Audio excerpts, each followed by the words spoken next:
From 17 long years ago, here's a sample of what I was doing in 2008. Hi, I'm Bill Ritchie, and I'm going to test this mini half-wood etching press. I test every press that I make, and before I send it out, this is number 41. Belongs to Sam Garrett. Sam likes to work in relief, and so I got a piece of what they call easy cut from the art store, and my helper, Mike Sunderland, my son-in-law, did a design on it of a ship and carved it, and then I decorated the edge like a postage stamp. So that's what we're going to be printing today. Since this is a relief plate, I've designed a chase to go with the press in this case, which will help printing these kinds of blocks. It makes it possible for the rollers to press on the rails instead of on the block, and we get a better printing result that way. So that's what I'll be doing. I'll be printing a relief print from an easy cut block using a chase, and I'm going to include the felts just as a way of giving the rollers a little more traction.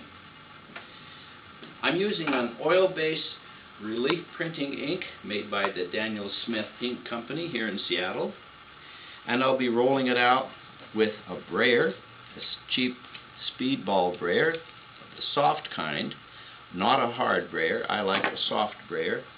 And my paper I have waiting for me underneath the ink slab, and it is a gray Magnani. Also inside this damp book are 2 sheets of newsprint for trying things out before I commit to good paper. So now I'll get started.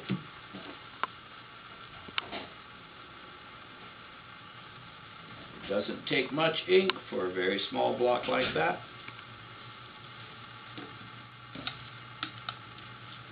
Work the ink out a little bit. I'm not going to change the ink, although sometimes I do add a drop or 2 of linseed oil. If this were etching ink, I would use plate oil, but this is relief printing ink. Water-based inks for relief printing are very popular. I just don't happen to use them.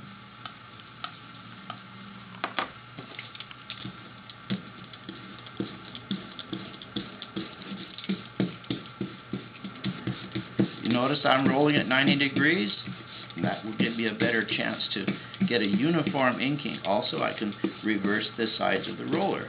And each time I roll, I let the roller spin a little bit. That way I'm guaranteed that it's not going to just run the same pattern over and over and over again.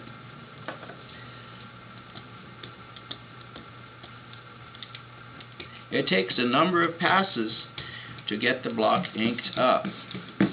You go back and recharge the roller and pass over it again. For the beginner, it's always hard to know how much ink you have until you print it. That's why we call taking a print proving the plate.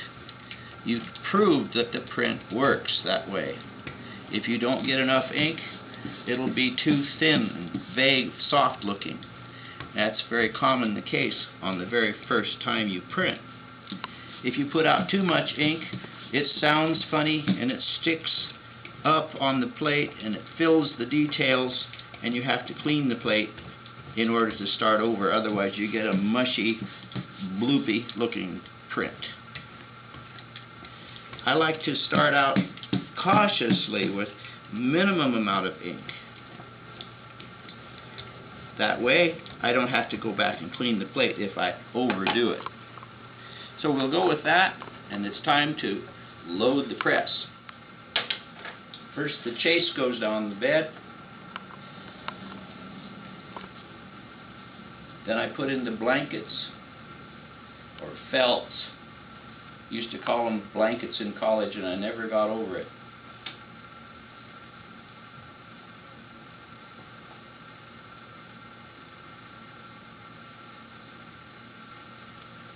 Doesn't take much pressure on a relief plate. Now, people who are used to printing on some other kinds of presses will think this looks a little bit funny because I'm going to print upside down. I just think it works better, and also keeps the block from being imprinted and pressed into the plate. Here's my damp paper. That's just a piece of newsprint you're looking at here. Dampened. By dampening it, makes it a little soft, and I'll get a better impression.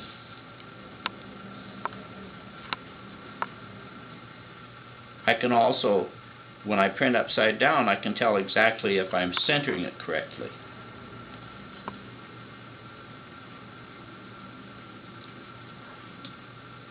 Out the other side, lift off the block, and there's my first proof on newsprint. Seems to be okay.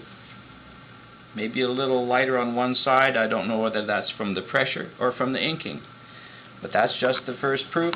I'll try it again. Next time I'll print on the Magnani. Now the Magnani is a thicker paper than newsprint. You might have noticed that I'm rolling 90 degrees on the plate now. Rolling in one direction this way, and then in direction this way. I'm not adding any more ink to the ink slab yet. If the next print comes out too light, then I'll add a few more a little bit of ink about the size of a green pea.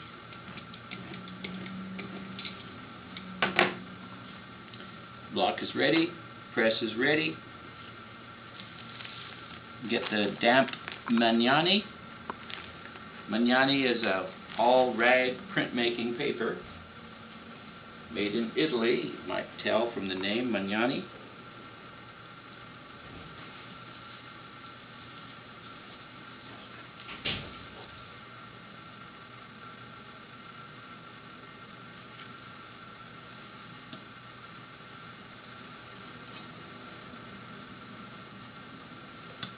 Because that paper is a little bit thicker,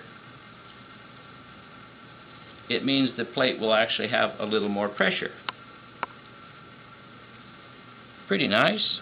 A little thin perhaps, and so I would probably add a little more ink to the slab. It's important in my way of working in printmaking to put on the moment number. The moment number is a combination of letters, this being Bill Ritchie's, and the year 09, the month 01, and the day 16, and the time is 16:15, in other words 4:15. That's called the moment number, and I use it instead of words like artist's proof or number 1 of 20 and so forth. So here I'm putting on a little more ink to get a darker print the next time, and that will conclude my test. The press bed is 6 inches wide. When you subtract the margins for the chase, it's about 5.5 inches wide, which gives me about a 1/2 inch margin all the way around. Now let's see what a difference that makes. Another piece of Magnani. It's been dampening for about an hour.